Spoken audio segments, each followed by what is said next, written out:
Listeners, we often search for peace in our thoughts through insight, understanding, or stillness of the mind. But the body is always listening first. And I hope you know that. Because, through breath, rest, movement, nourishment, and connection, it quietly tells us whether we feel safe or unsettled. And I'm so sure that all of us has experienced this. What if inner harmony does not begin with striving, but with tending to the body as a sacred home for the soul? Welcome to Sacred Harmony, a space for soft alignment, honest reflection, and the everyday rhythms that help us come back to ourselves. I am Pragya, and today we are exploring how inner peace can be supported not just through awareness, but through the way we care for our bodies. I am joined by Dr. Matthew, who is a clinical psychologist with over 22 years of experience and the author of Our Primal Five, which is a practical, grounded framework centered on five foundations of mental and physical well being, which is sleep, sunlight, movement, social connection, and consumption. In this conversation, we'll explore how small, consistent acts of bodily care can calm the nervous system, restore emotional balance, and quietly support spiritual ease without forming or forcing transformation. I'm so sorry that was too long, but welcome, Matthew. Welcome to the podcast. And I'm looking forward. Oh, that was beautiful. It was all your work and, what we're expecting today. But then, yeah, welcome to the podcast. Well, thank you very much. I'm happy to be here. Thank you for having me. It is such a pleasure. And to start with, I don't want to go direct, but let's set some context. So, Matthew, Sure. after more than 2 decades of sitting with people in their most vulnerable moments, whether burnout, anxiety, depression, disconnection, what first showed you that, healing often begins not with inside, but with the body feeling safe inside? Because, there is a lot that you can consume from outside, but if your body is not feeling safer, you you are not on the path of healing, is what I take. So, yeah, do you have a story which relates to this, or what is your take on this personally? Well, I really agree with everything that you just described. So I've done, uh, as you said, this work for over 20 years, and it's wonderful, very meaningful work. As you said, I mean, it's truly an honor to have people willing to express and share emotional vulnerability and to have that trust and that openness, because change is so difficult. It is so difficult. And in my work, one of the things that I often do, well, every time I begin working with someone, is I want to learn not only what is bringing them in, of course, but I also want to learn about their daily life. I want to learn about their habits and just daily activities.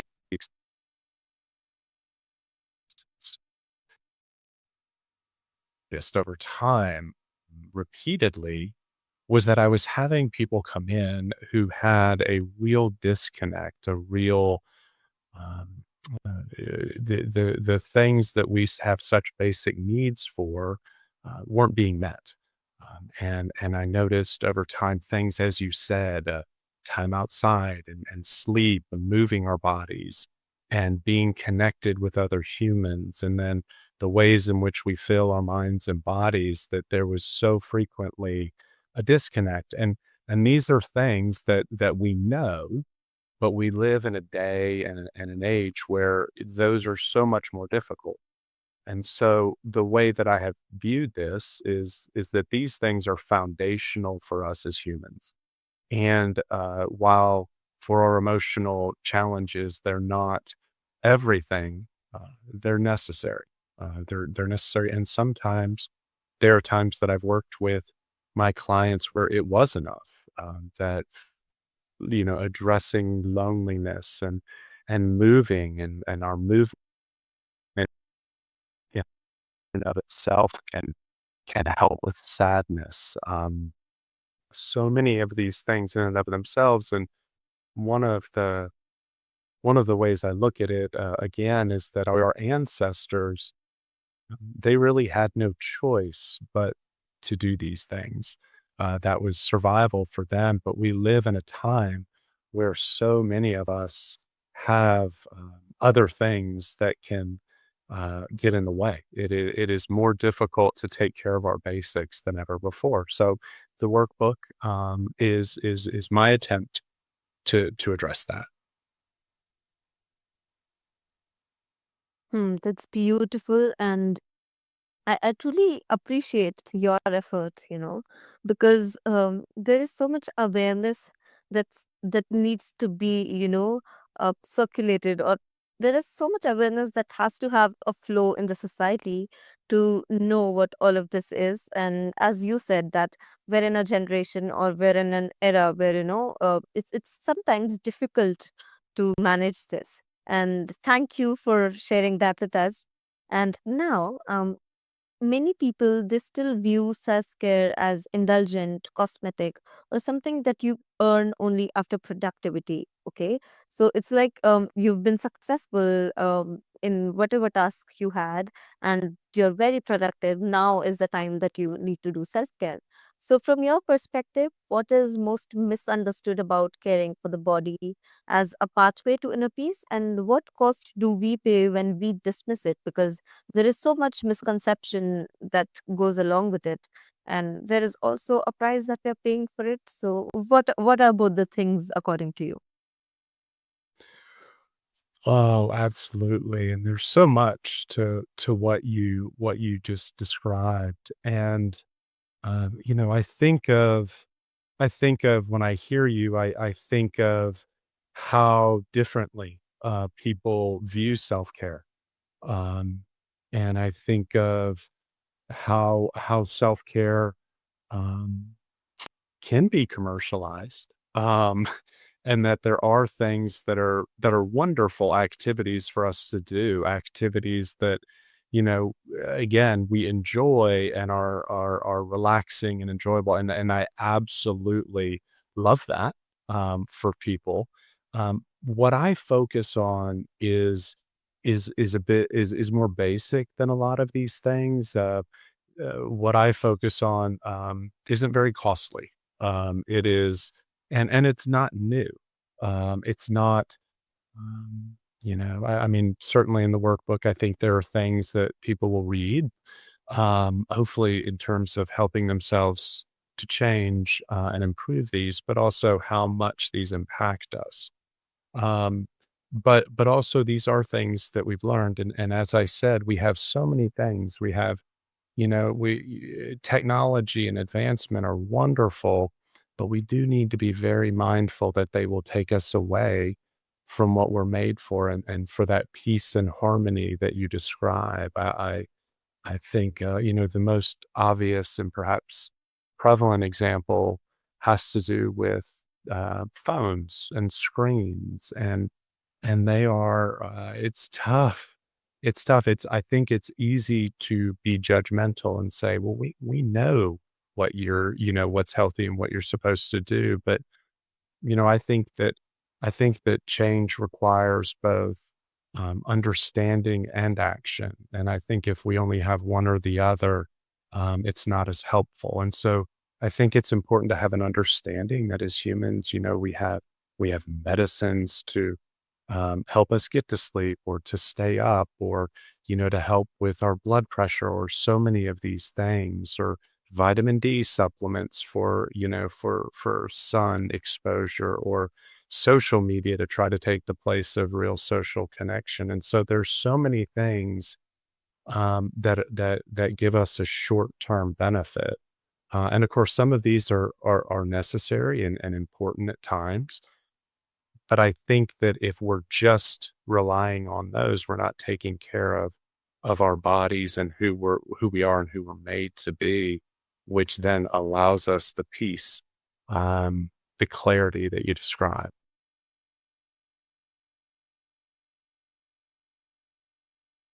Oh my God, I love that answer. And that is so, so, so true. And I hope that our listeners also resonate with that. Also, to move on, in everyday life, um, how do disruptions in sleep, movement, or connection they quietly shape our emotional and spiritual state? Because we sometimes undermine all of these everyday tasks so much that we forget that these are the ones which are shaping our emotional or our mental health and our health and our spiritual health as well. So what is this this cycle, or what is the disruption in all of these movements doing to us, and what patterns do you see repeated most often in people who feel off but can't quite name why? So is it just these things which are reflecting, or is it something else? What a fantastic question. I love your question, maybe especially because what we're talking about with taking care of these basics allows what you're describing to be more evident. And so, for example, um, I have worked with, for example, people who have lost relationships, who are hurting from a lost relationship, and it was so intense and so, resolving the trauma and such was the obvious focus of our treatment.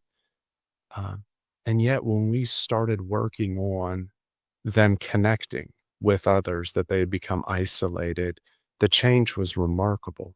Um, and so I think that once we take care of these basic things, then it's more evident what it is that is really having this impact on us. Sometimes we can only know that through removing things that can affect us. And so I think that's important. And you asked the impact of these things. It, it's, I don't mean to go overboard, but it is truly, truly remarkable how from um, or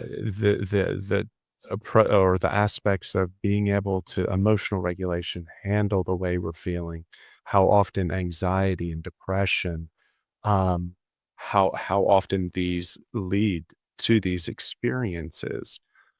Really, when we are off in terms of taking care of our most essential self, those things that we have a predisposition to, perhaps genetically or things like this, are greatly much more likely to have an effect on us. And in particular for your audience, the ability to have peace and calm.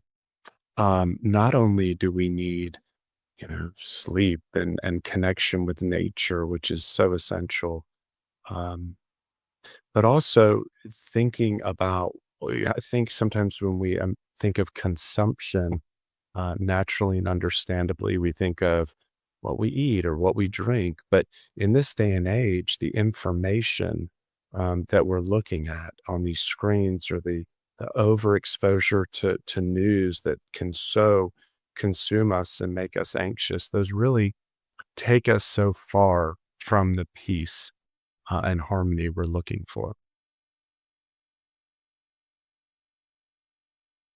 That is wonderful, and I totally resonate with that, because what I feel is that that makes harmony feel tangible, something that returns through small, embodied choices. The insights that you've given, it makes us remind of what, embodied choices are. And, those are choices which are just for ourselves rather than the dramatic breakthroughs that happen. And it's an everyday life. That is life. It can't be linear all the time, and with those disruptions there always comes a path where there is healing as well. And that is beautiful, right? Yes, yes, and I with the way you're describing it, and yes, this daily engagement in taking care of ourselves, and I also think that the way that you describe that is useful, um, because sometimes what is so challenging about these uh, basic ways of self-care or taking care of ourselves is that we don't get the immediate positive feedback, immediate positive experience that we do in other parts of our life. And sometimes we can get away with not taking care of these, having poor sleep for a night or two, or um, being not being active, staying inside. And so we don't always experience that immediate consequence. And it can make us lose sight of these things, which no, they don't give us that immediate. Maybe exercise does sometimes, maybe an enjoyable activity, certainly engaging in our value system, the spirituality and things like that can give more of an immediate thing. But what makes it so difficult is that there are other things that get in the way that are more immediate. But I keep describing these that ways of taking care of ourselves as simple, and they are. And yet, when we look at our population, these things that are so simple that we all know, it's pretty amazing though that with nearly everything that I focus upon, um, that how often these are a problem for any person in our population. Most of them, over half of our population, have a problem with, or have a deficit in. And so while they're simple, that simplicity does not reflect how easy they are for us to do.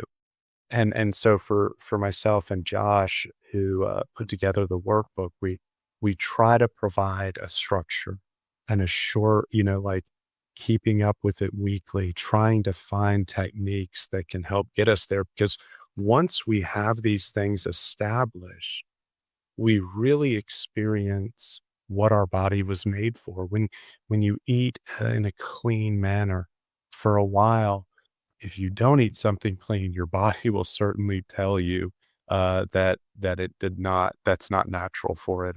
Or if we get consistent restful sleep, when we have some poor and difficult sleep nights, we know it.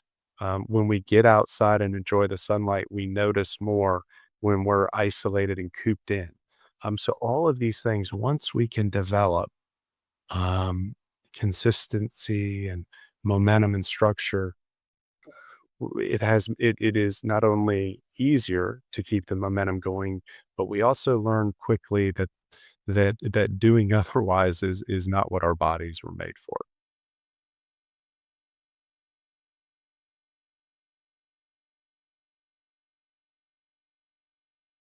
That is so true.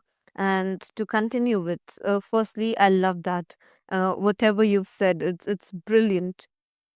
And I totally feel that the listeners, they may resonate with it, and I hope listeners, you're taking in insights, because these are simple but doable, and it's all about your awareness about yourself. And as we talk about listeners, for someone who is listening who feels overwhelmed, maybe already is trying to fix themselves, what is that one gentle realistic place to begin rebuilding stability without adding pressure or self criticism in that process? So, what is something that you would suggest? Oh, I think that what can be most helpful and what we try to do, and it's our Primal Five, the workbook. What we try to do is we want people to take stock of where I may have difficulties. Am I getting the recommended amount of sleep? What are things that may be getting in the way of me getting outside or connecting with people, and having short-term goals? So I like the way you said that. It can be um, reaching out. I'm going to try to reach out to one person today.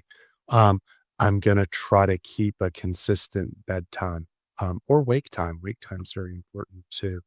Or I'm going to make an effort to spend 5 minutes outside. I don't need to reach the end. We can't reach the end of when we're struggling. We're trying to build, putting pressure on, having the idea that we need perfection. Those are the enemies of change. Acceptance of challenges, short-term reasonable goals, and realizing that slips, that when we don't meet the goal, that's not failure. That's part of change. So long as we keep um, working towards it, keep um, recognizing, okay, what is improvement, and I'm going to try tomorrow to move towards that. But we will not do well if perfection or meeting every goal is what we demand, and if we think it's failure if we don't. That's just not the way change occurs. That is so, so true, listeners. And as you listen, I invite you to notice what is that one small body based act of care that could help you feel just a little more grounded today. Just introspect on that, and please, sit with yourself and talk to you and talk about what would make you feel, you know a bit belonged to yourself and a bit peaceful in the process. And inner harmony, it rarely comes from effort alone, and it grows through simple daily rhythms that calm the nervous system, support the body, and gently steady the soul. And that is what I am taking away from Matthew today, because he has been, giving us all his wisdom about, harmony, our body, and the patterns that we need to be aware of and to, you know, uh, pay attention to. And Matthew, for listeners who feel drawn to this approach, where can they learn more about our Primal Five and the work you're offering? And yes, where is the place to find you? Well, the workbook is on Amazon. We also have an Instagram page that is goes over some of these and tries to um, really not only educate but describe what is in the workbook. And so yes, so the workbook is on Amazon. There's also that social media link. But one of the things again that we're really trying to emphasize is we live in a world that not only we weren't made for in some ways, or makes it much more challenging in terms of taking care of ourselves. But we also live in a world where we are affected often by things over which we have very little control, unfortunately. But what we're talking about here, the wonderful thing about them is these are things that we have a good degree of control over that have a tremendous impact on our lives. And so I really encourage you, whether it's through our structured approach in the workbook or taking care of yourself otherwise, to please be mindful of the importance and the value of doing that for yourself. That's amazing. And at last, thank you for spending this time with us on Sacred Harmony, Matthew. It was wonderful having you. You had such beautiful insights, and I loved, hosting you today.